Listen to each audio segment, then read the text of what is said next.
Hey, welcome to Know Your Role, and in today's video, we're going to have a look at Advanced Dungeons and Dragons Second Edition.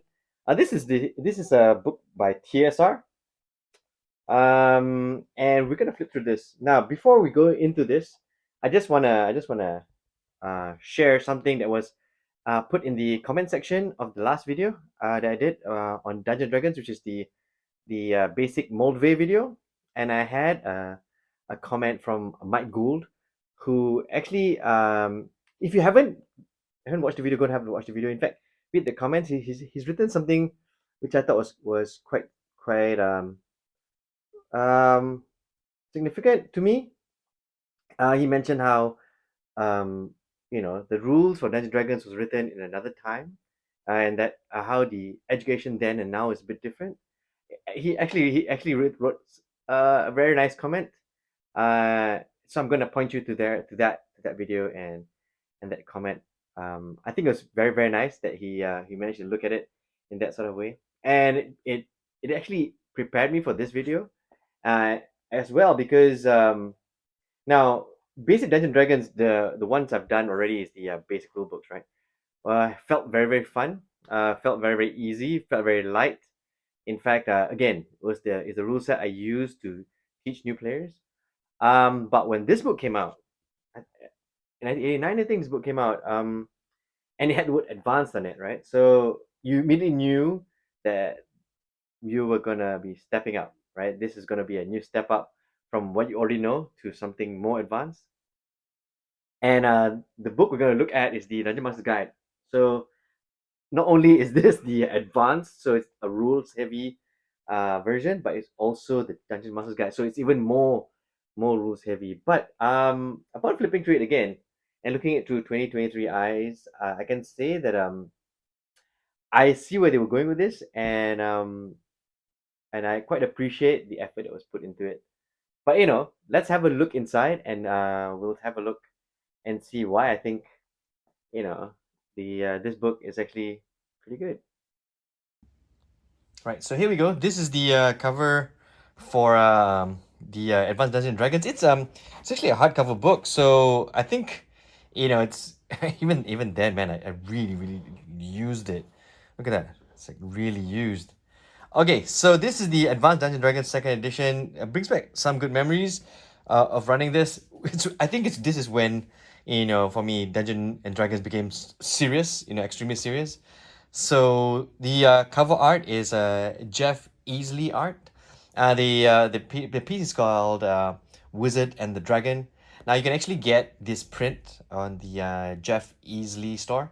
I put a link in the description. So if you like this and you've wondered how to get a hold of it, this is on sale at Jeff Easley's store.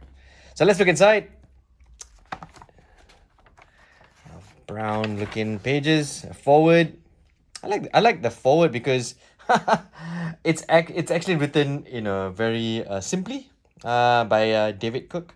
It's got a very very nice and light tone, which is kind of great. Table of contents, which is also great. I mean, if you're running a Dungeons and Dragons game and you're DMing it, stuff like this, table of contents and at the back indexes are extremely important. Now let's have a look at the introduction. The fine art of being a DM. Now here's the thing though. They didn't just put Advanced Dungeon Dragons as a title for no reason.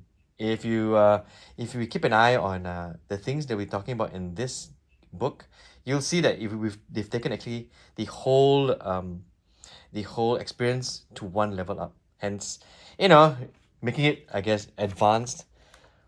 We start off with here we got this piece of art here, and I think this is if I'm not mistaken, it's Jeff and Laura Lakey piece. Um, I like how there's like some really really good art in this one, and there's also some blue line art and some black ink art and some very um you know strong line ink stuff, and then a mixture of blue and it's a mixture of different kinds of art styles. a bit strange for me, but I like the fact that they tried to incorporate everything. I can also imagine how expensive these artists are to get. So I guess budget constraints and trying to put as much art as possible into the book, because these books is actually very very text heavy, right? So having nice pieces of art in there, punctuates the experience of just reading it like a textbook. Okay, so here you go. We've got choosing the character creation method, and of all of these, they actually give you advantages and disadvantages. So now they've offered you the choice of what to do and how you want to do it. For example, like method one is you roll 3d6 in order. So for example, from the strength, dexterity, constitution, intelligence. Each one you roll, for every roll that you get, you put them in. Now I think this one is one of my least favorite ways to generate characters. But as you can see over here, they tell you the disadvantages of method one, right? And I think also if you're playing hardcore, if there's such a thing as hardcore Dungeons Dragons, they'd probably go for this, keeping everything, the way you've got it, you know. Method two is roll 3d6 twice and keep the desired score. So basically you roll it once, and then you get a score, and then you can roll it again. Again, disadvantage of this. Method three is 3d6 and arrange to taste. So for example, you roll a whole bunch of stats, and then you choose, okay, I'm going to put the 18, for example, in strength if I'm going to be a fighter, so you actually arrange it to taste. This is method four is doing it twice and then arrange to taste. Method five is you roll 4d6, you drop the lowest, and you arrange as desired. I like this one the most for me personally, because I want my heroes to be heroes. So whenever they start off, I want them to have the best scores that they can roll, while also having that slight randomness about it. So I like method five the best. Method six with points and stuff like that, I'm not really too big about. Okay, so moving on, we got like dealing with characters who are too powerful, dealing with hopeless characters, and again, all this is dependent upon how you actually roll out, right? But as you can see, they've offered advice, they've offered things, tips on how to deal with the choices that you make, right? And again, with advanced comes advanced things that you can do. For example, players want to play multiple characters. Now, I've actually run groups where we had only three of us playing, with me, the GM, and two other players, and they took on extra characters. And in this part, they actually show you, how to do this, firewalling, for example, shared information and stuff like that. And then yeah, so if you're in a group that's small, I mean, you don't need to have five people.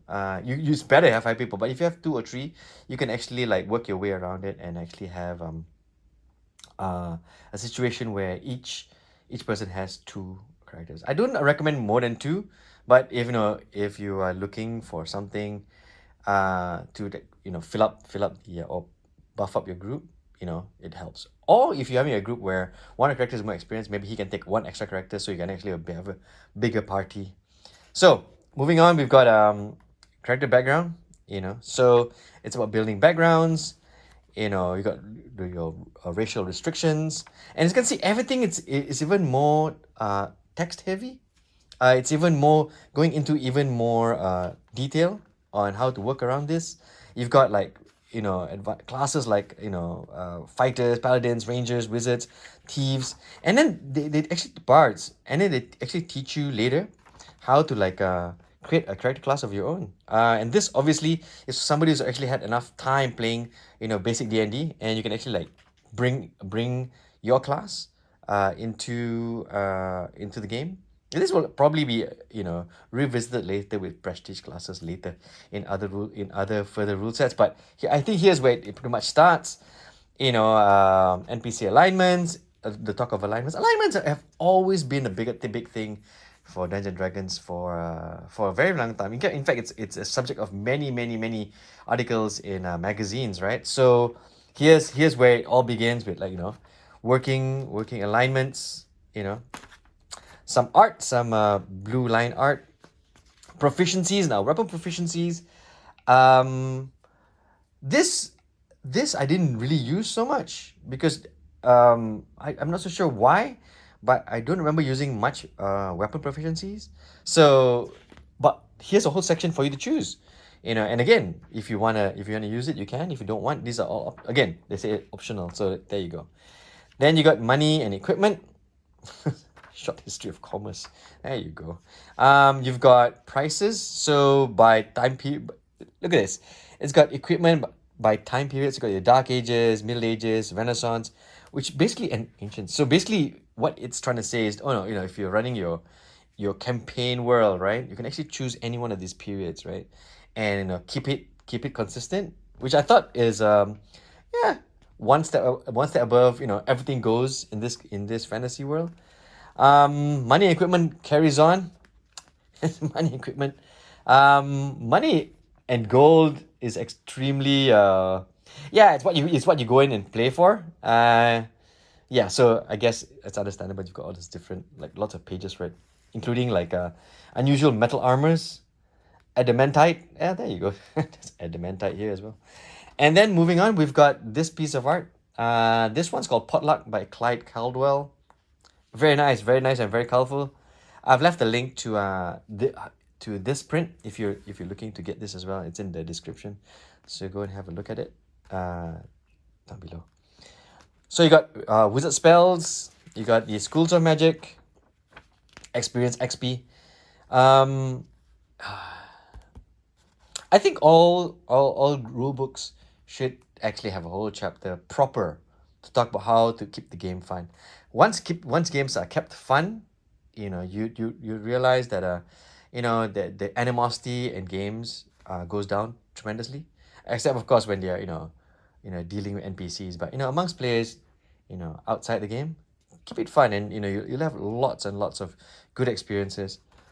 This includes GM to player, player to player, experience points, awarding experience points, story goals. Now the thing is, like, there's a thing which I quite like, which I actually bring forward to most of my RPG games that I run, and this is the individual experience awards. Um, because I think sometimes when you include this, you actually develop your group much better. For example, if a particular character has done something which is quite amazing, you can actually give that. Or if you've got a character who's actually beaten uh, uh, a problem or puzzle in the game in an extremely interesting way, you can actually give it that. This was later done with encounter levels, right? But you can actually give off experience points, for many reasons. Good role play, if because of you or this particular player, the whole session was amazing, you actually give a little bit more. No, I mean, not too much, maybe an extra 5% or an extra like 10%. I just go with if everybody's striving to make the game better and more enjoyable, they should be given some XP. Of course, they do give you, like, ideas on how you can give them out. But if you have the GM, give them out as you please. But I usually give them out for joy. So it's called Joy XP, Jex. Again, another piece of art here. This one's called War with This Ring, I think. A Jeff Easley piece. I think you can get this as well in the links. Then you got combat, and then the introduction of Thaco to hit armor class 0. When Thaco arrived, you knew things were changing. you actually had Thaco all over the place, and this sort of made D&D rather like how should I put this? For the leads, when you're talking Thaco, if you've ever played any Dungeons and Dragons, you know, Taco is like, specialized knowledge. So the minute you say taco and somebody else knows what taco is, both of you guys have actually played some advanced Dungeons and Dragons. But again, that applies to I think 30 years ago. These days, not really. You got combat sequences. You got again, this book helps you GM, right? So this helps you run the combat better. Now these days, most Dungeon Dragons is grid based, but as you can see, Um, in earlier versions, they attempt to help you out, in a more fluid manner, and less uh, board game-y manner. Then you got all these optional rules like critical hits, parrying and stuff like that. And there's a whole section to combat, which is great because combat is actually a quite integral part of D&D. Unless of course you play role playing games, unless of course you're playing the World of Darkness stuff, and I'll actually like be doing flip throughs of those books as well. Over here we've got another piece of art. This one's a Douglas Chaffee, R.I.P. This was called Cleric's Challenge. Nice piece of art. Douglas actually did, oh Doug, did a lot of BattleTech stuff, art as well. Which again, I'll be pulling those books out to have a look at. So yeah, so we got combat, more combat, aerial combat.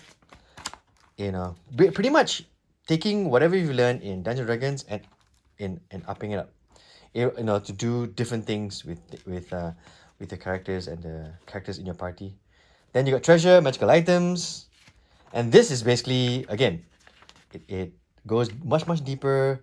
It teaches about making magical items, creating magical items, for example. Destroy magical items. Of course, you can actually have rules for on your own for how to do this. But honestly, it's nice that somebody recommends it. Another dark Chaffee piece, right there. What's an encounter? Brings you back to should you use random encounters? These are great questions to ask, and I'm glad they were asked in this book. But again, as you can see, it's very text heavy, and because of that, they think, I think the designers know that you've already done basic training and you're ready, to answer some of this more deep questions that they're asking, in this book. Encounter reactions, introducing NPC professions, stuff like that. And this is great because the more information that you give the player coming out of Dungeons and Dragons, the more involved they'll be, and the more I think the balance of the game will move slightly more towards something more technical, something more chessy. If basic Dungeons and Dragons was more checkers, right? This version made it a bit more chess-like. So you've got like more art. This I'm not so sure what this one. I can need to double check. I think, if not mistaken, this could it be let me double check. It could be, I'm not so sure. Wait, hang on. Wait.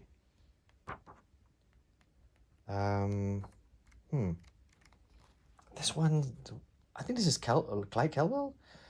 If I'm wrong, I'm really sorry if I'm wrong. But again, there are links to all of these artworks. Oh, sorry, Dorman. Dear God. David Dorman. He's right there. His bit of his art here is here as well, and it's kind of great because if you look in the front, they've actually credited all of the artists right there. See Jeff Easley, Clyde Caldwell, Lakey, Dorman, and Chaffee, which is great. And again, if you like, there'll be a link to the prints in the description. Moving along, you got vision and lights, time and movement, and all of this like I said, stuff you didn't do in the basic set, which again makes sense because you're now advanced. Time and movement, terrain obstacles. Once you open this book, you're studying.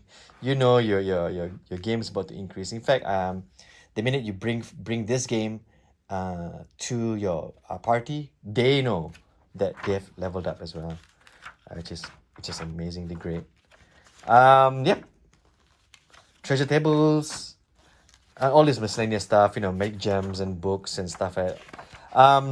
It's nice that they give you options. Of course, you can like change them up, call them whatever you want to call them, but it gives you a baseline to work with or baseline to move forward with, and that's great. Potions. It's always nice to find a potion in a chest somewhere. List of rings. It's always nice to get a ring. I don't have any.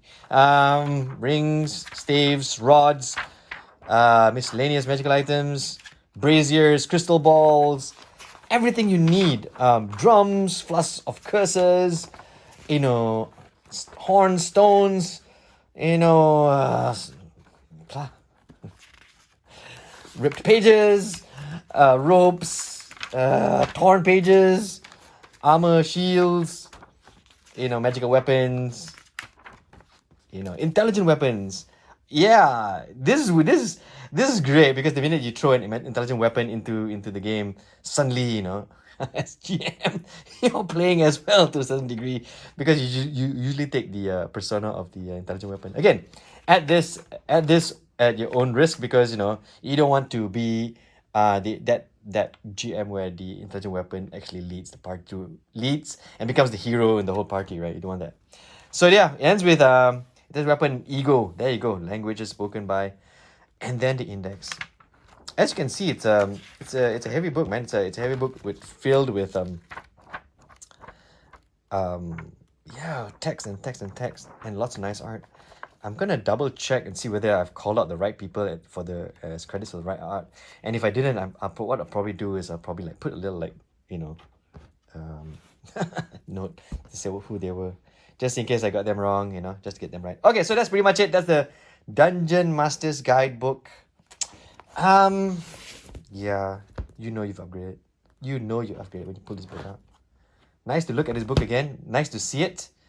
Brings back some good memories. Yeah, there you go. Right, so there you have it. That's the Advanced Dungeons and Dragons Second Edition Dungeon Master's Guide. Hope you enjoyed a flip through of that book. Again, if you like stuff like this, if you like flip throughs of old role playing games, let me know. I'll probably be doing a few more. So like, subscribe, so you actually know when this video is out. In fact, there's a bell there if you're into knowing when a new video is up. So click you know tap the bell button, and yeah, we also have a buy me a coffee. So if you like the reviews, if you like the flip throughs, you can buy me a coffee, and don't forget to enjoy getting those figures.